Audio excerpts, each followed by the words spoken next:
Kanalıma, mutfağıma hoş geldiniz arkadaşlar. Bugün sizlere harika bir börek tarifiyle geldim. Çalkama böreği, Ege yöresine ait muhteşem bir börek oluyor. 3 çeşit ot ile hazırlandı arkadaşlar bu börek. Hazırlaması çok kolay. Otlar da kendi bahçemden topladığım otlarım. Nasıl yapılır, nasıl hazırlanır? Bu güzel böreği hep birlikte öğrenelim. Evet.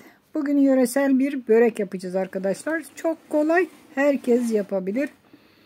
Burada benim kendi bahçemden topladığım ıspanaklarım var. Daha önce göstermiştim. Hatta sizlere küçük videolarını çekmiştim. Bakın arkadaşlar bilirler. Bunları kendi bahçemden topladım. Bunlar da benim bahçeden. Gelincik otları. Otlarla karışık bir börek hazırlayacağız. Bir miktarda gelincik otu topladım. Şöyle kenara alalım. Burada da ne var? Isırgan otu var. Bunlardan da biraz şöyle elime poşet geçirerek kopardım. Bunlar da ısırgan otlarım. Hemen tepelerinden kopardım. Şimdi bunlardan güzel bir börek hazırlayacağız. Börek ama öyle yufka açılan bir börek değil. Çok değişik, çok da lezzetli. İlk aşamada ne yapacağız? Şimdi ıspanaklarımızı güzelce temizleyeceğiz. Şöyle sarı yapraklarını, henüz yıkamadım ıspanaklarımı. Doğradıktan sonra ben yıkıyorum. Güzelce böyle doğruyorum. Bol suda en az 5 kez yıkıyorum arkadaşlar. Hani suyunu üzerine çıkana kadar döküyorum bol su büyük bir tencere içinde. Alıp başka bir kaba koyuyorum. En az 5 kez yıkıyorum ki içinde taş, toprak, böcek, mücek kalmasın. Gördüğünüz gibi güzelce ufak ufak doğradık. Doğrama işlemini herkes bilir. İlk önce bunları doğramamız lazım ki hazır olsun. Diğer böreğin kalan işleri çabuk oluyor çünkü. Şimdi gelincik otlarını da aynı şekilde bakın temizleyeceğim. Sapını, çöpünü, sarı yaprağını. Onları da üzerine hemen ıspanaklarını doğruyorum. Gelincik otunun köftesi de çok güzel olur. Köftesini yapmadıysanız yapın. Şu anda gelincik zamanı. Bakın bunlar kendiliğinden doğada çıkıyor.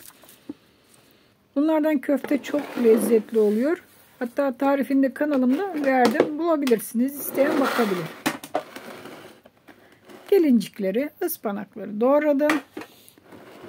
Burada da dediğim gibi ısırgan otlarım var. Isırgan otları biraz elimizi kaşındırır, yakar arkadaşlar. Dikkatli olmak lazım. Şöyle bunu döktüm. Şimdi bunları ben ne yapacağım? Şöyle yapraklarını poşetle şöyle ufak ufak sadece yaprak kısımlarını koyuyorum. Çünkü tohumları var. Tohumlarını kullanmayacağım. Onun için elime şöyle bir beyaz poşet geçirdim.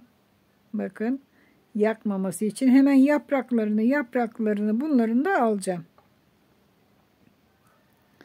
3 çeşit ot kullanmış oluyoruz. Ispanak, gelincik otu ve ısırgan otu.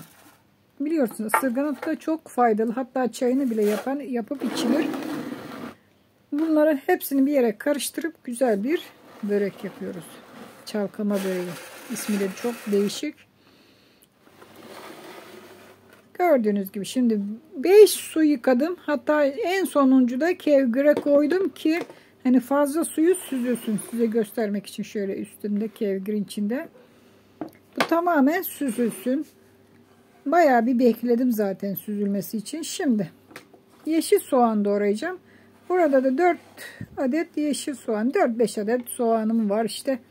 Bunları da bahçemden çıkardım. Temizledim. Şimdi şöyle ufak ufak yeşil soğanları da doğruyoruz. Bol sebzeli, otlu bir börek yapıyoruz arkadaşlar. Çok sağlıklı bir börek. Hani öyle kalın kalın yufkalar da yok. Hamuru da çok basit. Hemen herkes yapabilir. Karıştırıp dökeceksiniz. Bu kadar da basit yani. Bakın. Toplanan suyu şöyle ayırdım. En son suyum da süzüldü. Tekrar şimdi kabın içine, büyük bir kabın içine dökeceğim ki karıştırması kolay olsun. Ölçüsü yok arkadaşlar. Çünkü ben kendi bahçemden ıspanaklar topladığım için yarım kilo, siz eğer satın alıp yapacaksanız yarım kilo ıspanak yeterli olacaktır. Ne kadar çok malzeme koyarsanız o kadar çok olur arkadaşlar. Azsa malzemeniz az koyun. Gördüğünüz gibi soğanları da doğramıştık. Onları ilave ettik. Şimdi burada da lor peynirim var. Yarım kilo almıştım pazardan. Bunun bir miktarından börek yaptım. Kalanı da 250 gram kadar burada peynir var aşağı yukarı. 250 gram da lor peynirini içine döküyorum. Göz ayarı tuz. Eğer peyniriniz çok tuzluysa tuz hiç koymasanız da olur. Ama az atın, tuzunu fazla kaçırmayın. Tuz da olur. Bir miktar kırmızı pul biber ilave ediyorum. Bir miktar da şöyle bir çay kaşığı kadar da karabiber ilave ediyorum. Evet. Şimdi şöyle yarım çay bardağı kadar sıvı yağ, yarım çay bardağı döktüm. Koyduğum şöyle malzemeleri şimdi içine birbirine güzelce karıştırıyoruz. İç malzemesini hazırladık. Güzel bir karıştırdık mı her yeri birbirine karışsın. İşte iç malzememiz hazır olmuş oluyor. İç malzememiz hazır. Şöyle kenara alalım. Şimdi böreğin hamurunu hazırlayacağız. Şöyle kabımı alıyorum. Hamuru da çok basit. 2 bardak un döküyoruz. Kabımızın içine 2 su bardağı. Bu en orijinal halidir arkadaşlar. Yarım çay bardağı sıvı yağ. Göz ayarı tuz yine. Çünkü hamur tuzsuz olmaz. Tabii ki ona ayrı tuz, buna ayrı tuz atmamız lazım. Üzerine de su döküyoruz. 1 bardak suyu doldurdum. Şimdi yavaş yavaş dökeceğiz. Şöyle boza kıvamından desem şöyle o kıvamda bir hamur elde edeceğiz. Akıcı ama çok fazla da sulu olmayan, cıvık cıvık da değil.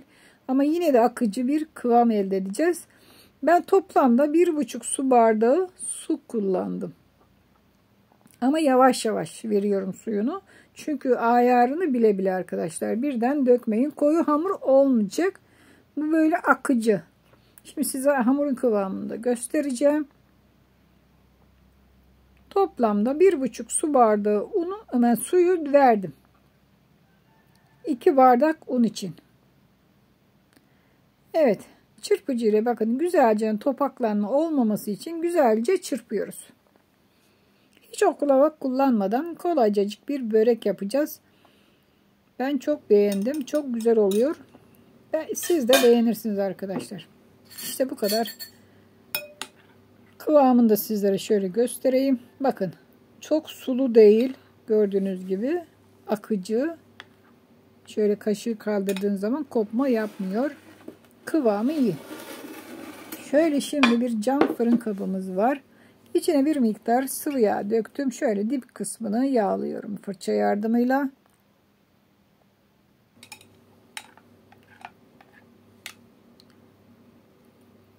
Şimdi bu hazırladığımız hamurun yarıdan biraz çoğunu dökeceğiz alt kısma. Yarı olmayacak arkadaşlar. Yarıdan biraz çokçana dökün. Üzerine biraz az kalacak. Çünkü öbür türlü hani otlar yapışır dibe ve kaldırması zor olur. Şimdi yarıdan bir miktar çoğunu döktük tepsimize.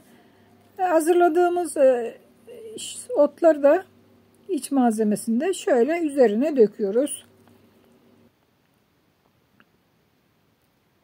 Ne yaptıysam tamamını dökeceğim otların arkadaşlar. Yani çünkü böyle çok durabilir ama bu piştiği zaman bunlar ot biliyorsunuz inecektir, sönecektir. Çok az bir şey kalacaktır. Tamamen hepsini döktüm hazırladığım otları. Şimdi üzerine de kalan hamuru döküyorum. Şöyle yavaş yavaş bakın üzerinde gezdiriyorum.